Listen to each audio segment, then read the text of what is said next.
Um, how many of you have heard of latent space, Latin space, latent space? Oh, most of you. Cool. Okay. So I joined only like a couple months ago. It's a community of mostly AI engineers talking about papers, current technology, different projects.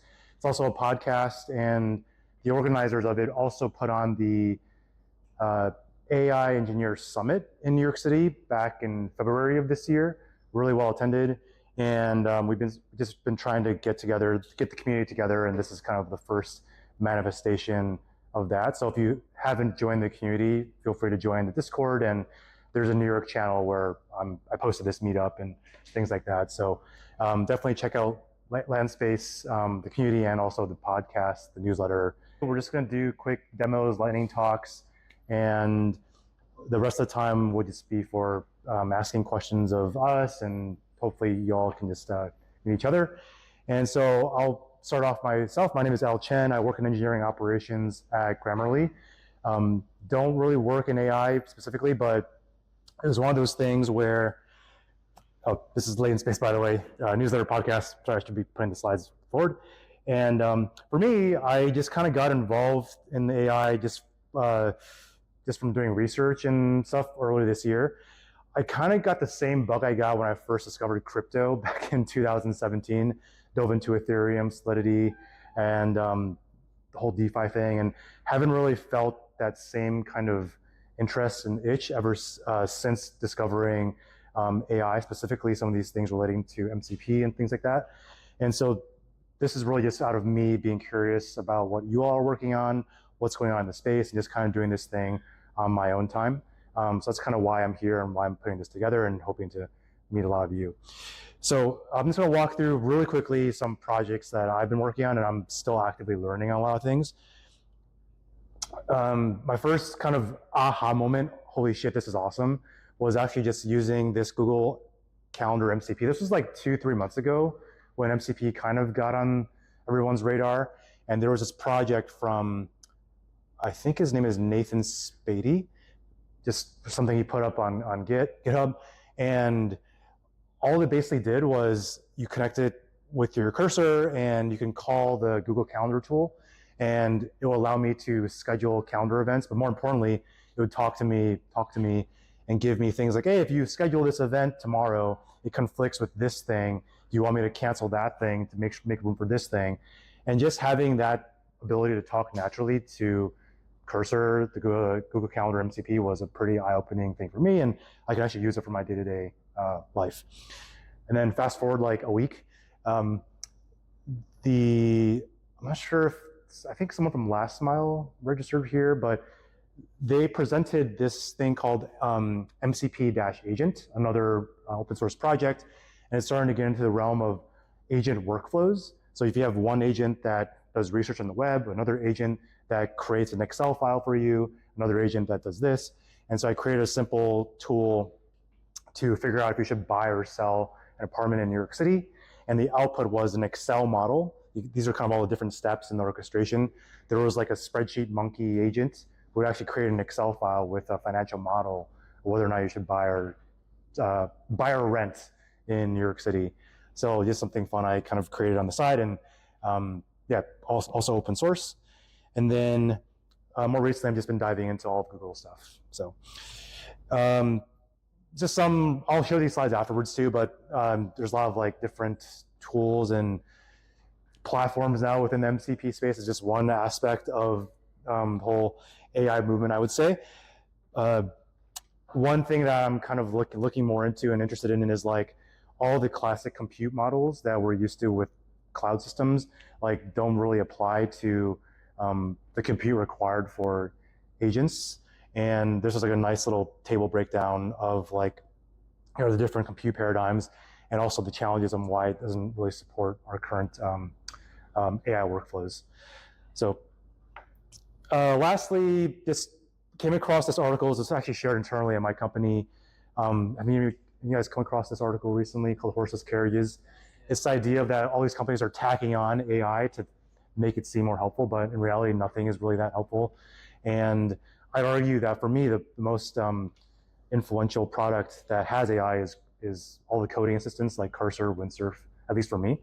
And really good article to take a look at if you're interested in this stuff. All right, that's it for me. And I'm going to pass it off to Erin. Yep. My name is Erin. I am a developer experience engineer at Galileo. They're an evaluations tool. Outside of that, I am a comedian, full-time, like kind of part-time. Is anybody a full-time comedian? That's called being unemployed. Jokes. So I've been in the AI space for about 3 years. I fell into it on accident. I started in data labeling and was offered a really cool opportunity. They were like, hey, you do DevRel, you do open source.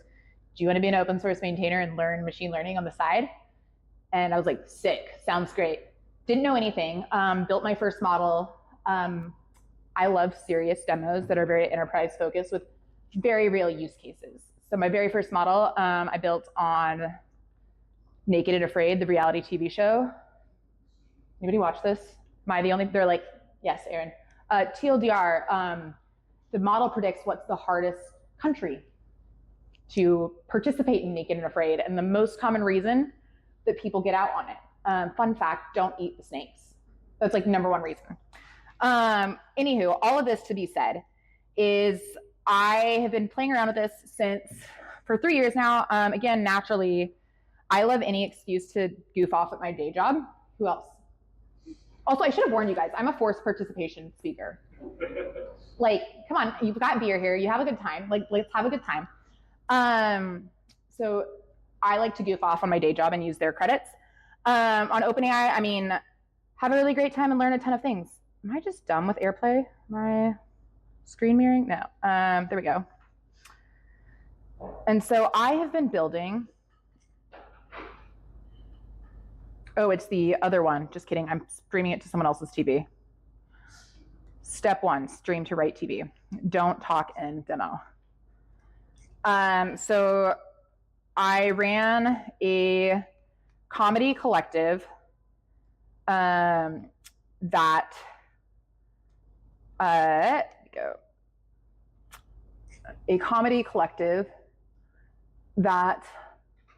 built some fun stuff and built some AI apps. We were featured in the New York Times, LA Times, Financial Times, and we took this premise. There's a lot of controversy around AI and comedy and what does that mean? And we basically said, comedy, AI is going to take our job. Let's try it. And basically built a 90-minute TV show where I was fine-tuning models to roast humans in the real life. So I've done some cool comedy battles against like AI Elizabeth Holmes. We got Vitalik Buterin from the Ethereum. Like we built an AI version of him and had one of the people who was like a whistleblower for him come out and like roast. We taught her how to like do comedy to do this. It was very fun. Anyhow, I like building stupid apps. I mean, very brilliant, enterprise-focused, serious material. So you guys are actually my guinea pigs if you didn't realize it or not.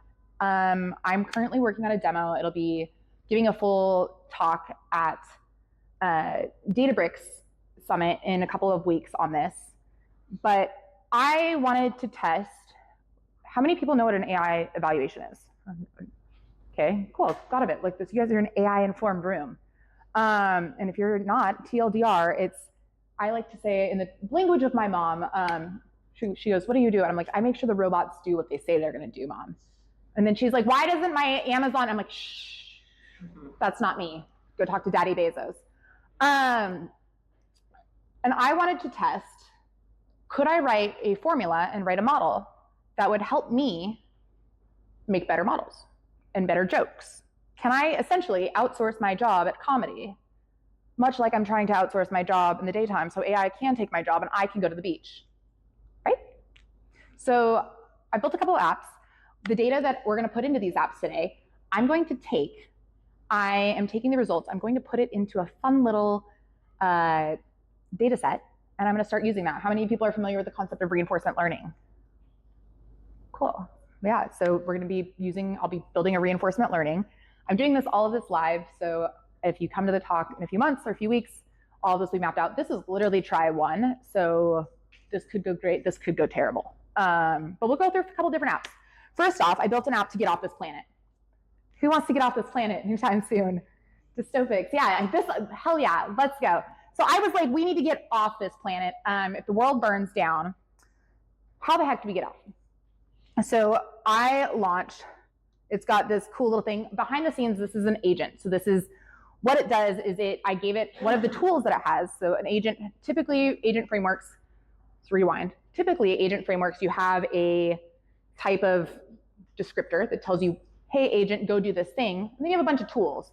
In this case, I put tools like, one calls the NASA API to determine where the hell are these planets in the world. I found a satellite one that tells you different satellites.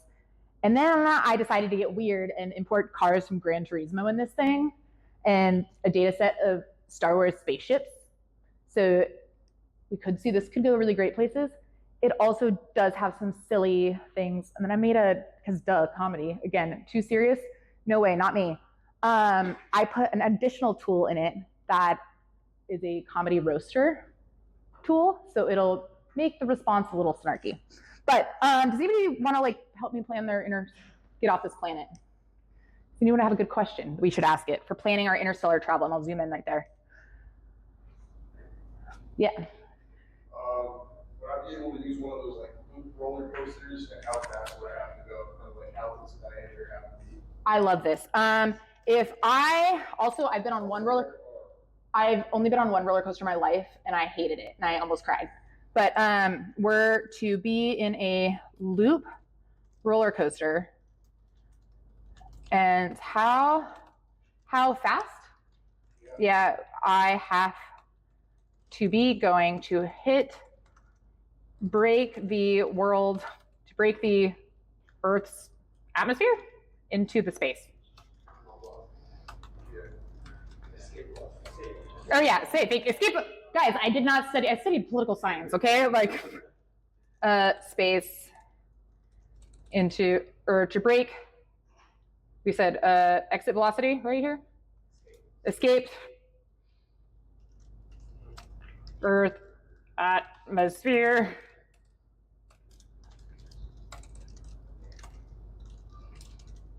Boom. Send.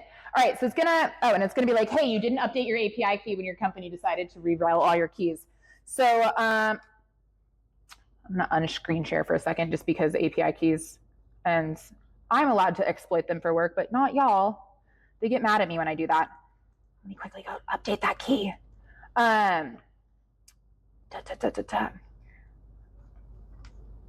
See, demo god's not always in your favor, friends.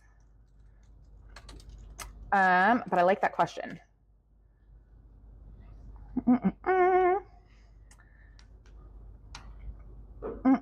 Thank you for the patience. Tell me, does anybody have a cool app that they wish existed with AI?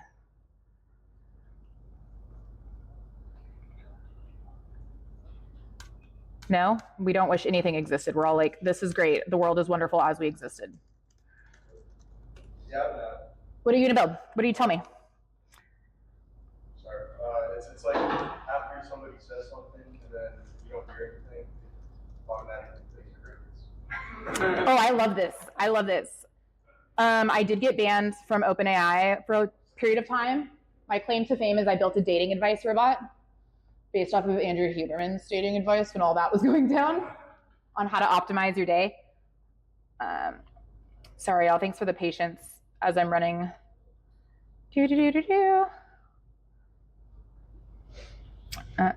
Copy. Bam. Edit.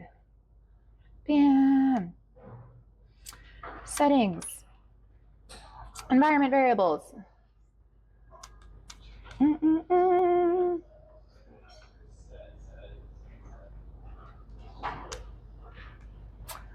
All right, now that we're gonna give it a second to deploy, but I've got another one. Don't worry, don't stress. Make sure my keys are hidden. So that's one of them, and we'll figure out in a second if we can get to Mars. But I've got another one because why would you have not just one? Let's do multiple. Let's see. This one's running. So I've got this one that is a startup roast bot. This is one that I literally started today. So we're gonna test this out. Running the back end. Amazing. We're getting some errors here.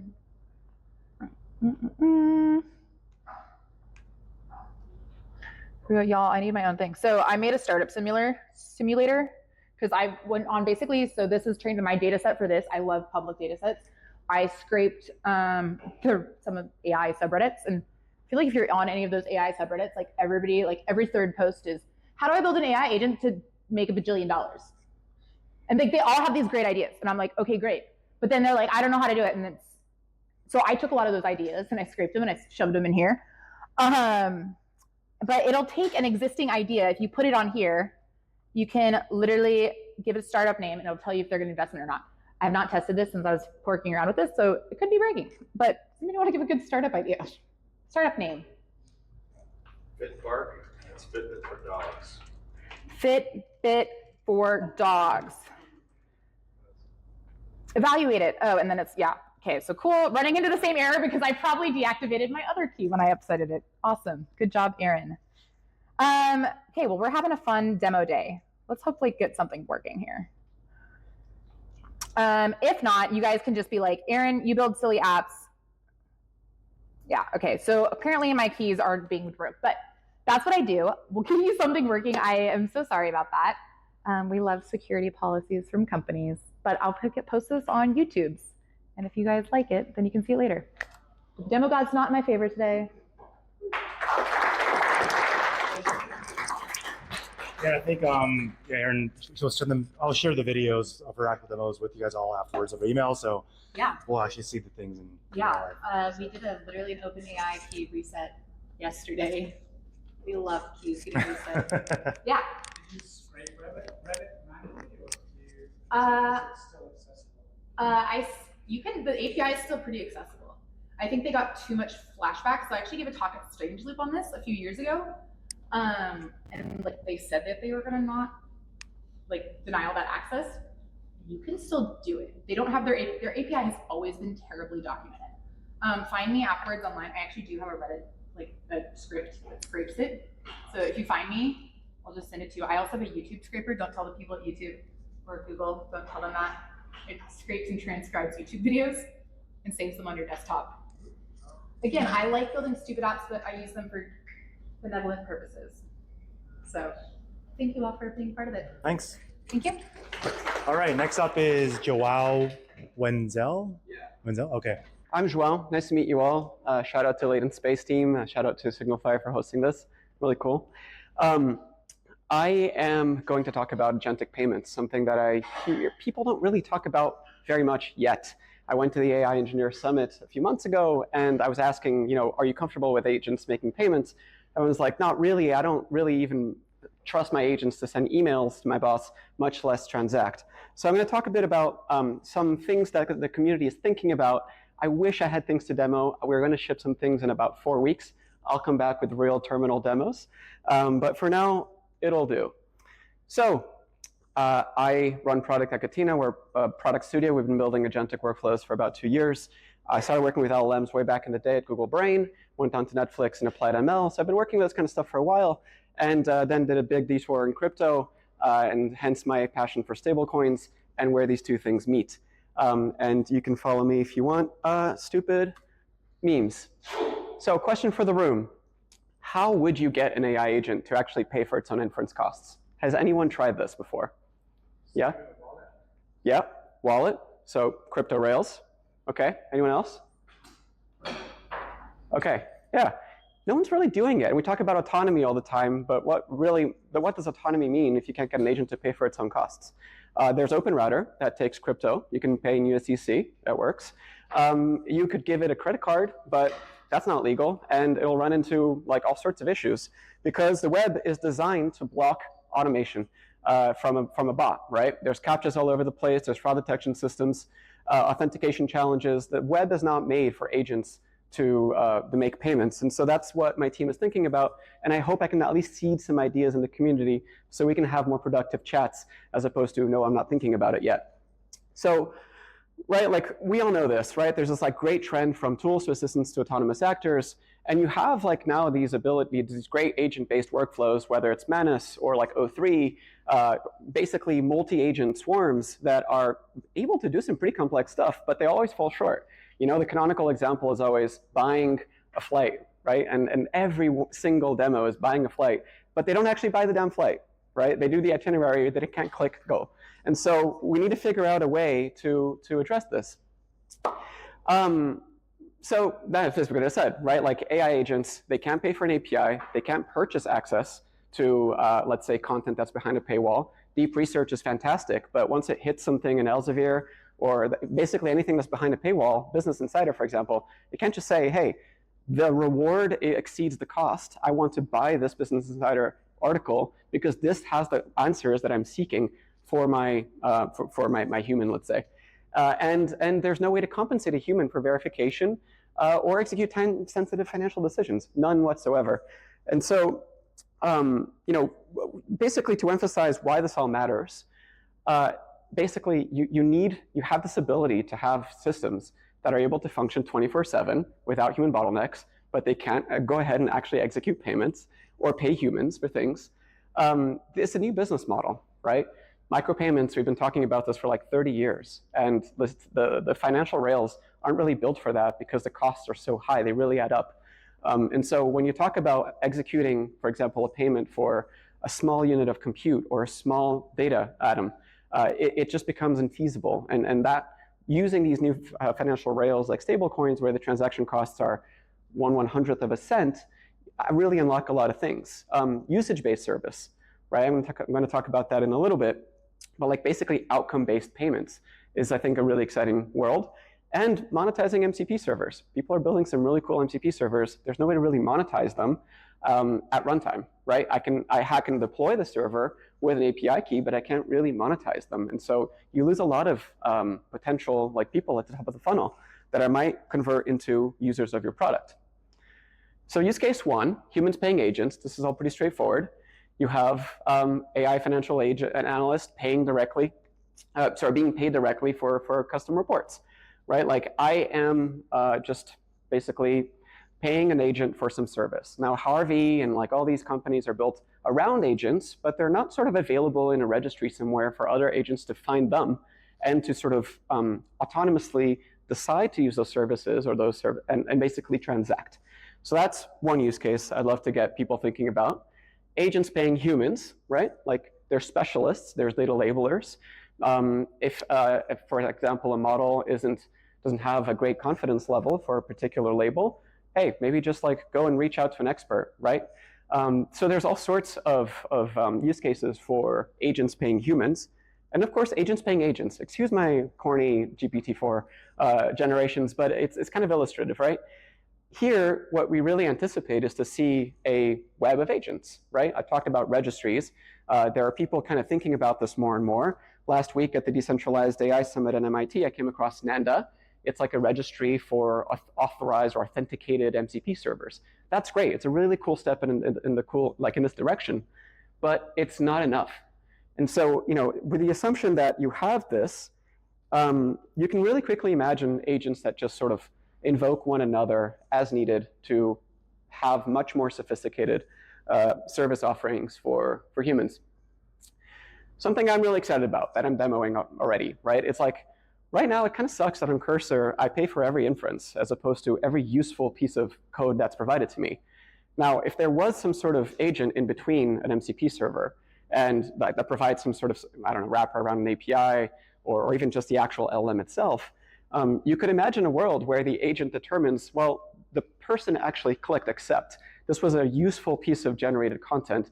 Even if it might not work, it looked good enough, and so I accepted it, right? And then I pay for it, right? That seems like a much more sensible outcome-based pricing model than just sort of like paying for tokens willy-nilly. And I think it's cool as an industry that we're evolving to think about these kinds of things. In my team, we're kind of thinking about specific applications for this, right? So one that we talk about, that we hear from a lot is like for, let's say, solopreneurs or SMEs. There's all this back office stuff that involves payments that could really be augmented by agents, right? Like automating accounts receivable and accounts payable, right? Like getting that invoice and scheduling a payment right off the bat. Stuff has to be regulatory compliant, right? You have to adhere to the travel rule. You have to adhere to whatever, OFAC, anti-money laundering rules, all sorts of things. The moment you pay someone outside abroad, you have to have some sort of system of agents or humans, but ideally agents because the cost can be so high, right? Think about Stripe. They charge 3% on every transaction plus 30 cents. Why? Because there's an enormous overhead of kind of human workflows involving adherence to regulatory concerns. So treasury management, right? Like you want to have, for example, an agent that manages, let's say, accounts in different currencies across the globe and be kind of relatively smart about how those are balanced for payroll, for example. All of that could be automated. And right now you can't do that because you just can't make payments unless you have just like access to a direct API. So current approaches. There's a lot of, well, not a lot, there's a few people thinking about how to do this. There are some interesting protocol-based approaches. 402 is a like 30-year-old status code that HTTP returns that just has payment required. So people, right, like Tim Berners-Lee was thinking about this stuff ages ago. It's just never been implemented. No one uses the 402 status code. And so the intuition is, you know, if I'm a client and I need some access to some sort of server-based resource like an MCP server, there ought to be a way that I can actually just have, for example, a secondary MCP server that handles that payment for me, right? So I make a request, it returns a 402, the payment gateway gives me a link, right? Go ahead and click here. That updates the server. Okay, that resource now can be delivered to me. So when I make that request again, I get access to it. Does that make sense? So there's some interesting 402-based protocol solutions, but we need a bit more. Agent wallets, right? You mentioned that. There are, you know, Coinbase offers an agent kit, right? That allows me to really quickly spin up a wallet, and now I can like fund it with some USDC or whatever stablecoin, and now that thing can like go ahead and send money. But there's still a big chasm, right? Because I don't know who to send money to, and then on the other end, there has to be something that, you know, as an exchange for that money, I get some resource, and so that doesn't exist either. But there's some interesting sort of companies, Payman, trying this, and Crossman Agent Toolkit. They did some cool demo with like Amazon, I believe. You might be asking yourself, well, why not Stripe? There are valid reasons if you are already in a Stripe ecosystem. But it's sort of, if you're outside of that, then what then, right? And so same for MasterCard. Just today, they announced an agent-based payment solution. I think it's worth checking out, but I think there are still issues in what I'm going to talk about in just a moment, identity. Making sure that your agent's talking to the right agent, other agent, or entity on the other side. So I believe that verifiable agent identity is a prerequisite for all this. But you can't have payments without identity or without trust. And so there's a sort of parallel group of people thinking about how to establish that, right? How do you establish a chain of ownership between a legal entity, like a company or human being, and an agent, right, on whose behalf that agent sort of interacts. And so, you know, traditional identity systems, they fail for agents because they're not made for agents. OAuth is made for humans. It's made for Gmail accounts. It's not made for agents. And so we need to kind of figure out a way of doing this. There's interesting approaches. People are exploring DIDs, decentralized identifiers, and verifiable credentials. That's, I think, a very promising avenue.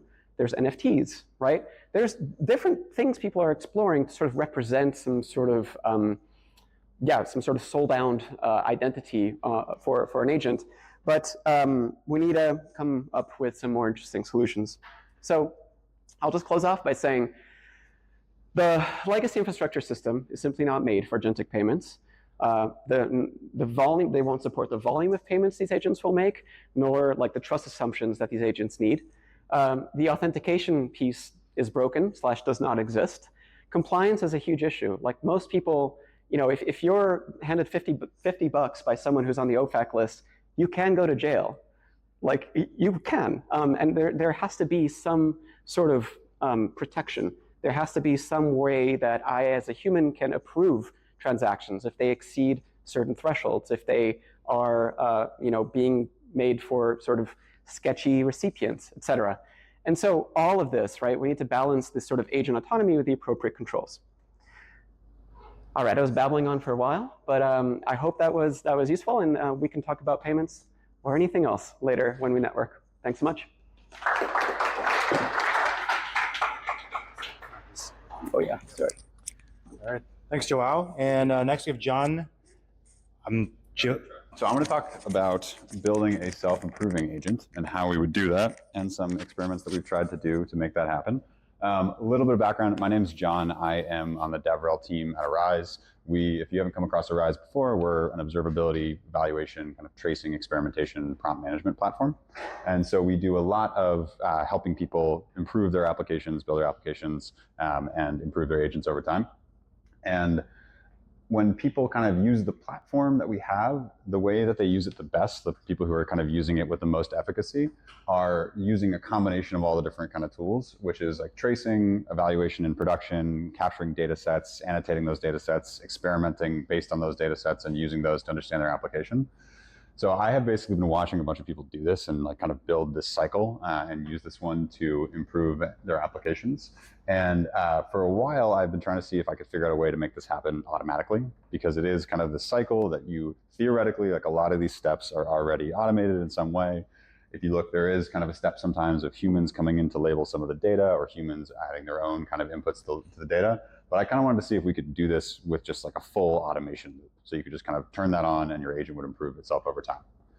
So trying to figure out how to do that. I'm going to skip past the LLM as a judge piece for now, just to keep it quick. But trying to figure out how to do that, there was a couple pieces that needed to fall into place for that to actually work. One, we would have to have a standard way of evaluating agents or evaluating these applications to make this generalizable. And then two, we'd also have to have some kind of standardized or somewhat extensible way to optimize the agent or optimize pieces of the agent. So a little bit of like, how did we standardize the format of agents so that we could try to make this a generalizable thing? We kind of broke down agents into a few different kinds of parts or pieces. Router, or some kind of ability to choose which path to take given some sort of input. Maybe that's a specific router, maybe that's distributed routing logic throughout the agent. And then skills and functions that the agent can call, and then a path, so the overall path that the agent takes and where that goes and where that lives through. For the folks who've built an agent before, I'm curious, like, does this look familiar? Do you guys kind of agree with this breakdown? Does anyone feel like that's not how they would have approached the breakdown or anything different there? Cool, okay, so as I mentioned, I won't go through all these because I think people are generally familiar with, but if you look at the router and you're looking at how you would optimize and try to improve the router, there's really two kind of things that are being, or two jobs that are being done by that router. So it's choosing the right skill to call at a given moment, and then it is, if you choose the right skill or the right function or whatever, the right path to follow, passing through the right parameters to that as well. So you need to kind of get both those pieces right for the router to be successful. The skills and kind of the functions or the paths the agent can go down, this is the most kind of extensible or the most broad in its capability. So there are some kind of standardized evaluations that we came up with to use here, but transparently, like this one requires some customization depending on how you want to do that. We did kind of come up with a set of standardized LLM evals that you could apply, but it would have to change for different kinds of applications.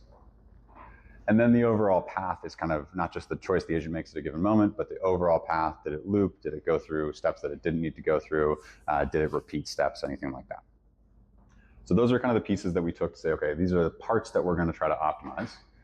And so that kind of covers us for how do we run evals, how do we generate some data there that we can use to optimize. We can kind of run LLM evaluations for those kinds of metrics and then go from there. The next piece we had to figure out was how do we actually take that data, take some labels that are generated for those different jobs the agent does, and turn that into a more optimized, improved prompt. What we started with here was prompt optimization. So instead of trying to fine-tune a model, which would be kind of one approach that we could do, opted to start with actually just doing prompt optimization. So tested out a few different techniques here. I think people are probably familiar with at least some of these, so I won't go through them in too much detail. But the first one being few-shot prompting. I'm sure, like everybody here, I'm sure knows what few-shot prompting is. Not to shame anyone who doesn't know what few-shot prompting is, but just adding in examples to the prompt from there that are labeled with information. We also looked a lot at meta prompting, which is kind of like taking your prompt and some examples and some outputs, and then sending that off to another LLM and having that LLM try to critique and improve your prompt from there. Spoilers, this actually works kind of the best, which is shocking to me, but anyway. We'll come back to that. We looked a little bit at gradient prompt optimization. This is probably the more interesting one in my mind, but it unfortunately didn't actually work out quite as well as we wanted. But the idea here is that you convert your prompt into embeddings, and then you also convert inputs and expected outputs into embeddings. You run those inputs through your embedding version of your prompt, then you calculate the cross-entropy loss against the outputs of those versus the expected outputs. You update the embeddings of your prompt through backpropagation, and then you finally turn your embeddings back into text for your prompt at the end. We tried to use this. It does work. It does show improvement, but not quite to the same level of some other ones. I think this probably would work if you had more complicated or more like granular prompts. I think that's what we found from some of the research we did, but from our own testing, didn't necessarily have too much of an effect. And then the last approach is to use more like a DSPy or some sort of prompt optimization library where you can select from a bunch of different optimization techniques. You can use things like MePro or OPro or some of these kind of other algorithmic techniques for prompt optimization. So we tested out all these different versions and trying to see if we could improve it. I will say this is preliminary for where we are right now. This is just like kind of my own exploration and some random graphs, so don't take this as gospel, but this is sort of what we were able to find from some different tests. The main test that we've been running is taking a router, taking a user intent classifier that would then send you down different paths, and trying to do kind of a sort of optimization of that router. So it's a multivariate classification problem.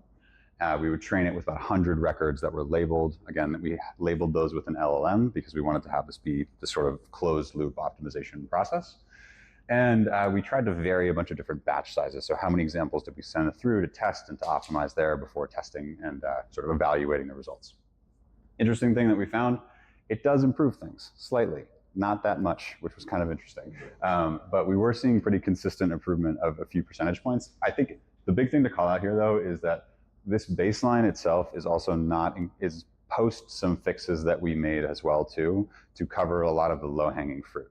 So if anyone's built like a user intent classifier or a classifier with we have about 50 classes that you could output, there's a lot of like low-hanging fruit there of the formatting of that, of how you deal with multiple choices that it makes or things like that. So we kind of covered off on all the low-hanging fruit, and then that was the baseline. So we are seeing some legitimate improvement on top of the baseline from there.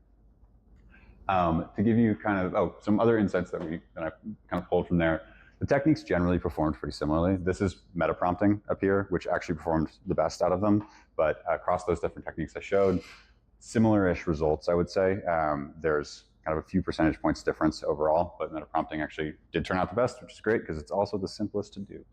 And beyond that, we were experimenting with a few different ways to actually create the training data, because you have an LLM judge that's labeling these runs of your application. What we found is the most effective kind of training data is labels that are output, as well as explanations of why the incorrect cases were incorrect, which is one of the benefits of using an LLM to do that judgment. And then the last piece is that obviously this varies very wildly if you allow your classifier to come up, or your optimizer to come up with new classes within the classifier.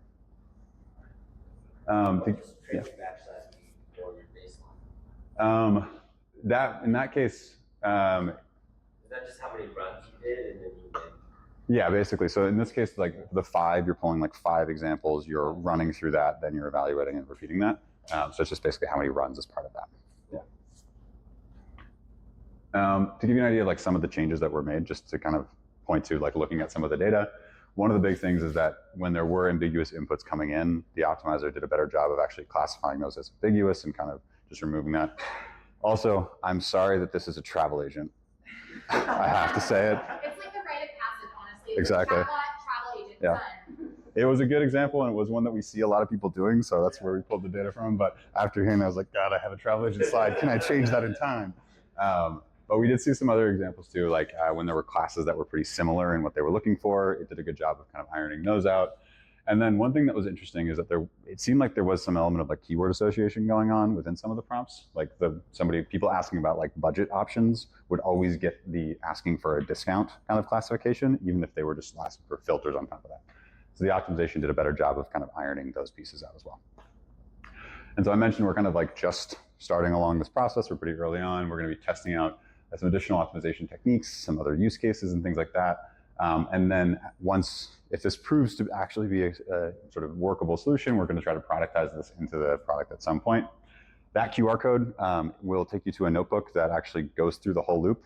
It's kind of more of this loop that I'm talking about over here. So it has some optimization techniques in there. You can kind of try to do the full loop through it. It does ask you for confirmation, so there is technically a human element in that you have to say yes, you confirm. But try that out and see. It does use an open source library that Arise makes as well too. And that's all about all I got. I put my requisite QR codes up here. We have a community. We have a free product that you can try out if you want to play with it. And then that's my contact info up there. Thank you guys.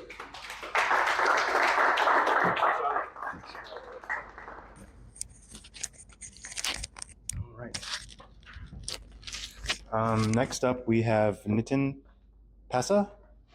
Pasa? Yeah, this is recording to mine. Cool. I can't tell. All right. This is a demo, so I'm going to be on my keyboard. Apologies. Yeah, so I'll talk about some of the tools that I've been using, building. I've been tinkering around, building a lot of things. I was messing around with textual web UIs, and I kept coming back to Emacs as the sort of interface for prompting models and interacting with models. So we'll talk about why Emacs. It's a brief intro because I'm sure a lot of you don't use Emacs daily, as I do, and then talk about some of the things that I can do with it. Cool. So why Emacs? It's a power tool like no other. You probably know it as a text editor, but I think this is actually the least interesting thing about Emacs. It's a general purpose eLisp interpreter. So, you can define functions and then evaluate them. It's also a live coding environment. So you have globally scoped functions and variables. So here I'm defining, some counter, defining a count function to increment. Yeah. Oh God. Lost network connection. This is a great demo experience. All right. No, I'm on my hotspot.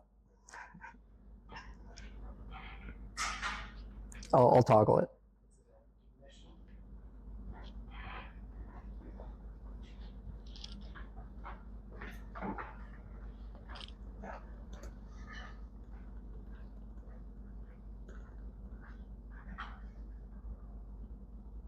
All right, I'm going to rejoin the meeting.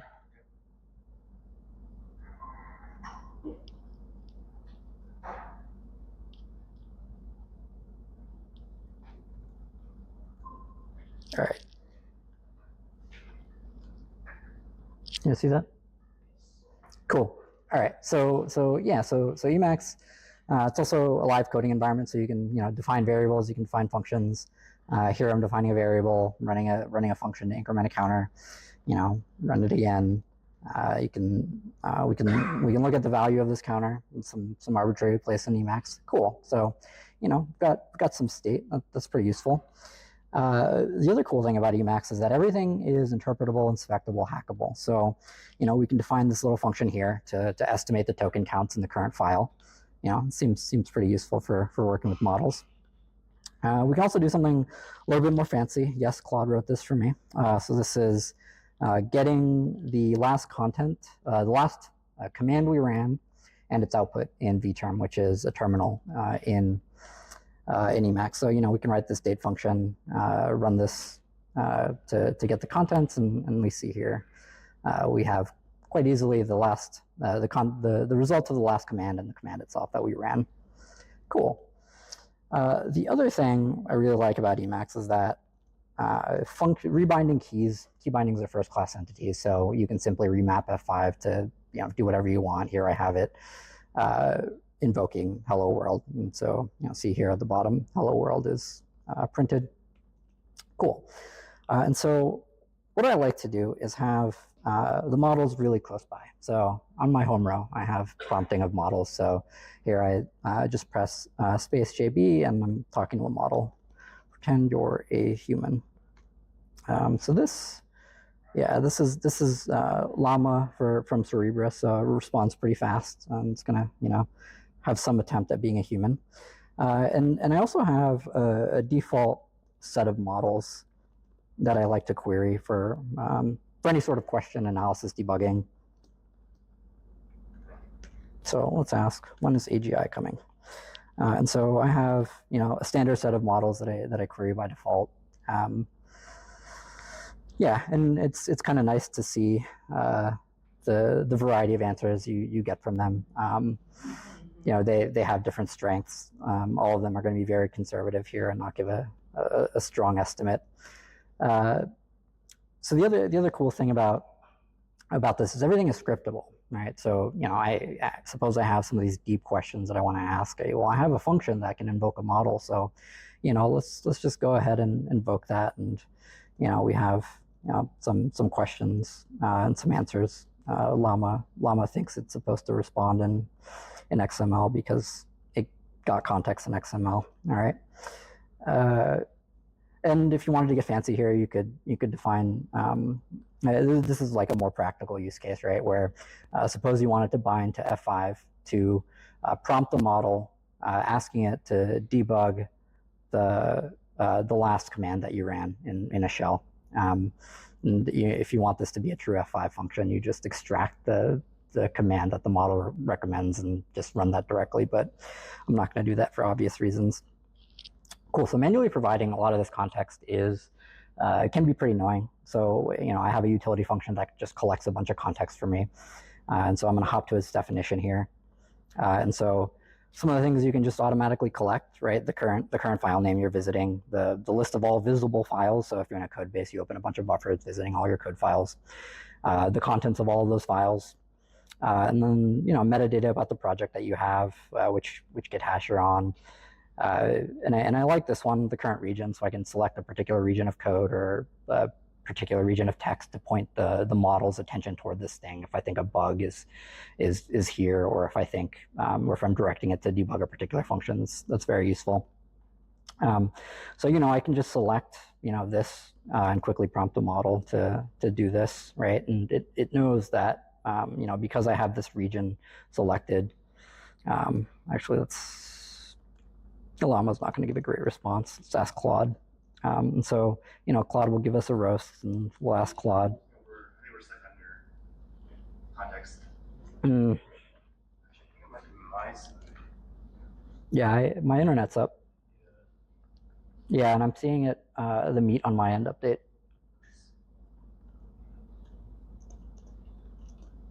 There.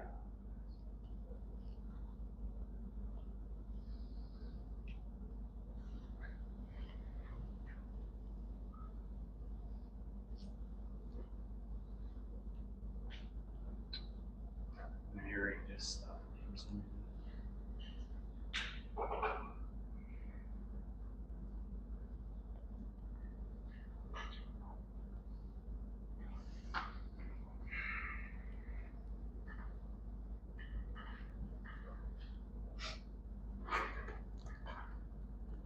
Yeah. So, are there any questions? Is everything clear so far? Basically, I'm quickly collecting context, and I'm able to send it to the model. Yeah. How good are LLMs at generating those Emacs scripts? Acceptable. So I mean, I don't write eList, right? I just prompt Claude to write the eList for me. But it's definitely not as good as Python, right? So they'll make trivial mistakes like parens. They struggle a lot with parens. I need to run an experiment where have it use a different set of utilities that are less parens heavy to see if that improves performance. But yeah, but that's also a relatively trivial thing that you can get it. You can work around with AST checks and whatnot. But in terms of Emacs knowledge, they're okay. Sometimes they make up functions as you would expect. Yeah, so I can prompt a model to roast this talk, and it'll sure enough give me a roast. I can ask it to write a love letter for me to Emacs, and it will do that as well.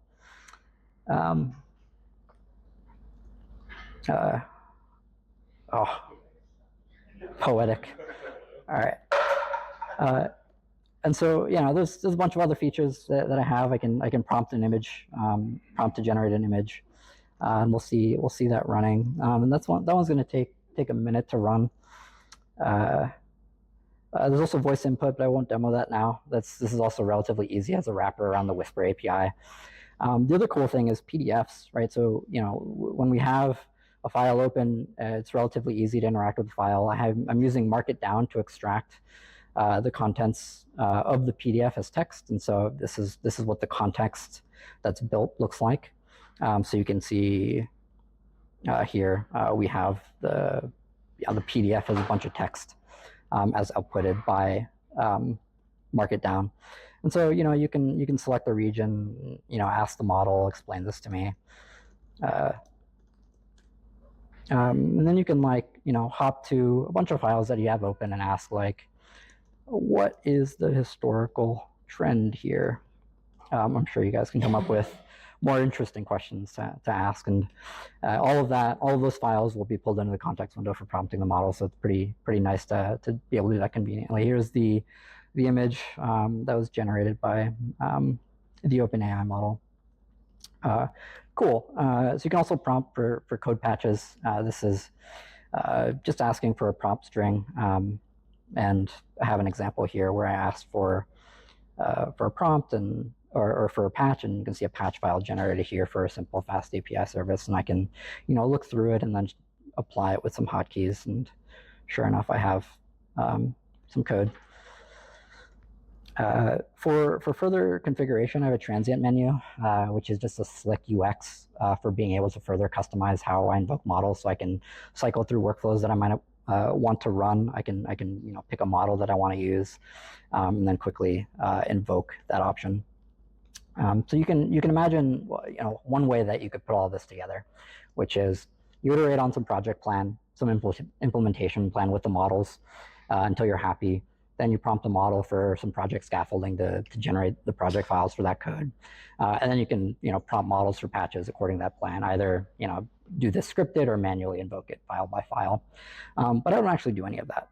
What I do instead is I like to have Emacs as a thin client, and I like to automate a lot of these workflows. So I do that on the back end, where the back end is running these workflows automatically in a sandbox environment, generating code, running tests, and so on until it's done. I don't want to bother the model, let it do its thing until I need to intervene.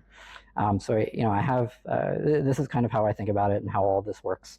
I have a thin Emacs client. It just submits workflows and context payloads, and it subscribes to server-side events from the DAG execution service, and it pulls the latest Markdown view. And so that's effectively how all of this works. And there's a lot of stuff going on in the DAG execution service, right? This is the thing that's actually doing the work. Querying models. I have workflows, and workflows can get pretty complicated, but you can imagine Aider or Cursor, right? They execute workflows automatically for you. This is generating code patch, running checks, making sure everything's good, retrying on failures. I like working with in-memory code bases just because it's easier to work with code as data when that's the case.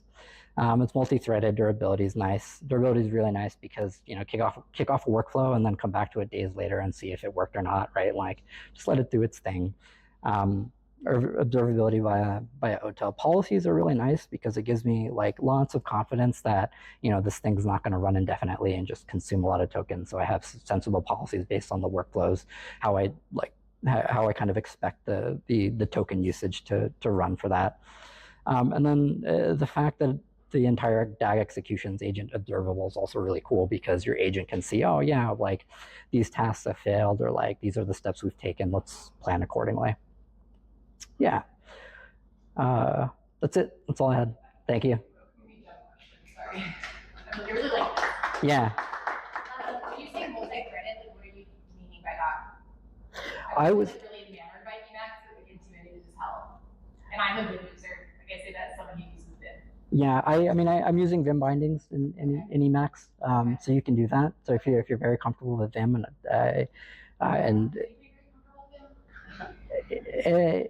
it's very hackable, and nowadays we have models to guide us with whatever we need. So I think the learning curve is significantly lowered now, because they'll write eList code, and you'll have some idea of what you want Emacs to do, and prompt the model, and it'll tell you, yeah, you can do this, this, and this to get that done.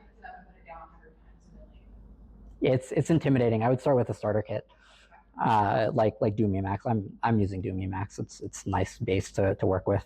The multi-threaded here I was just referring to just concurrency, both in terms of the technical implications of it, but also the UX implications of it. So I can kick off workflows simultaneously, let them do their thing. Whereas I think with a lot of editors nowadays, like Cursor, you prompt it, wait for it to come back to you, and then perform a follow-up action. Usually, yeah.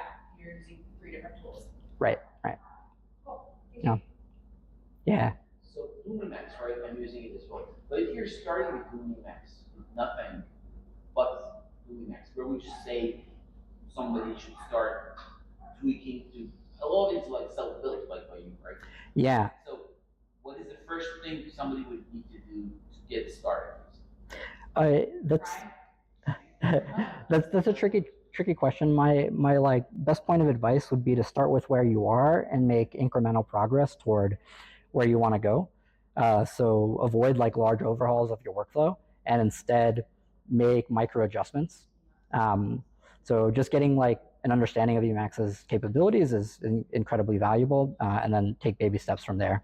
Like you can simply ask the model, write me elisp to list all of the open files that I have, right? And like it will do this for you. So you were saying start with some plugin that would bring in Claude or something into Emacs and go from there, I guess, right? All of the open files that I have. What? So you're suggesting start with some plugin that will bring Claude into this. This, yes, you're right. There are plugins, packages that you can download now that make it trivial to interact with models, right? But you can, nowadays just ask the model, write me elisp to query the. Oh, you do yes, but use it in like the OpenAI's like interface. Use it in Cloud Artifacts interface. Yeah. Yeah. You mentioned observability, that you can see what the workflows do and that kind of stuff. What does that look like? Yeah, I have like some like dashboard that I typically follow for my token usage. This is just to like verify that things are doing what they're actually doing. It's a great question, by the way. So I have some metadata in all of these things. So I can see like the statuses of the various nodes that were kicked off, the timing that it took to run all of these nodes. It's a markdown view, so it's not like necessarily great. So I have like some endpoint for visualizing these things, and I don't know if this is going to load. Yeah, so this is a relatively simple workflow that I ran. I've set up, define this as a project, set the model, set the context, and kick off a prompt. And when you have more complex workflows, things get a little bit more complex here, like multiple iterations of the model generating code, failing checks, regenerating. Yeah. How much of the UI is AI generated? Almost all of the code that I use is AI generated. I didn't want to say like I wrote that code, right? Like we're in a weird state now, but I would say almost none of it's vibe coded in the traditional sense of vibe coding. I like review almost every CR that merges into my system. Yeah. Cool. Am I supposed to be taking questions? Sure. Yeah. Go ahead. This is now an Emacs class. Everybody pull up your laptop. I'm currently like looking at the starter packs right now. Is any of what you're set up, is any of it public? Like, Great question. It is not. So he asked, is any of my setup public? And my answer is it's not. It's none of it is like public ready. Some of it's a lot of hacks, a lot of like interesting ideas codified into the code base that are like I would describe as experimental. So none of it's reusable, and I'm reluctant to share it as a reference because it's like stuff that I've been mucking around with for a few months now. Yeah, I think at some point, like when printing full stack applications with the system is turnkey, I think I might provide it as a service, but I'm just playing it by ear right now. Yeah. Yeah, I guess the follow-up, like what is the intention that you like feel behind this project? Yeah, so the intention is very much derived from feelings of shortcoming with all of the existing tools. They weren't able to do what I wanted. They didn't give me the right knobs in the right places, and so I decided I needed to build something from the ground up, and went through various iterations to be able to achieve that. I had like grand visions of doing software development in VR environments, operating with agents, running and generating code, and like it's a nice aspirational goal to work toward. As Yeah. compared to, so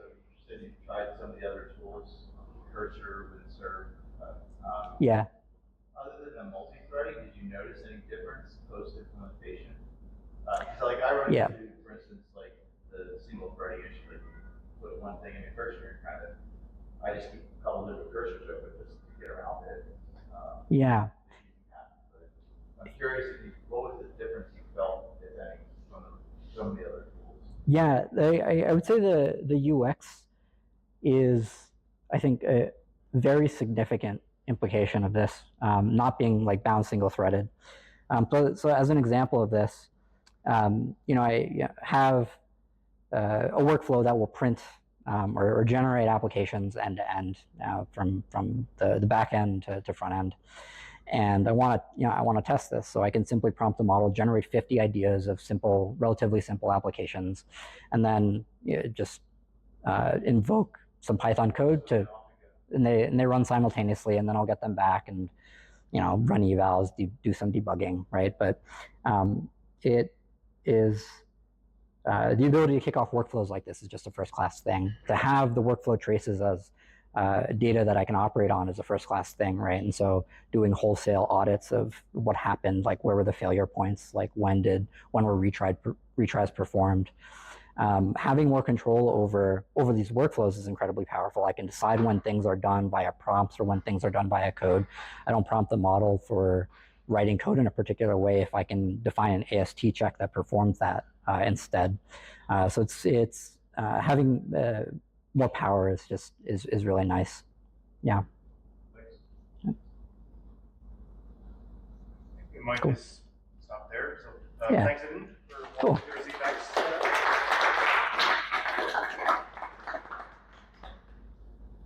And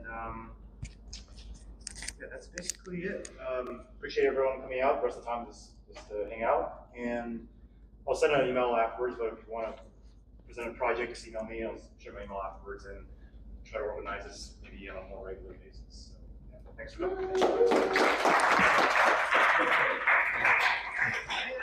A question.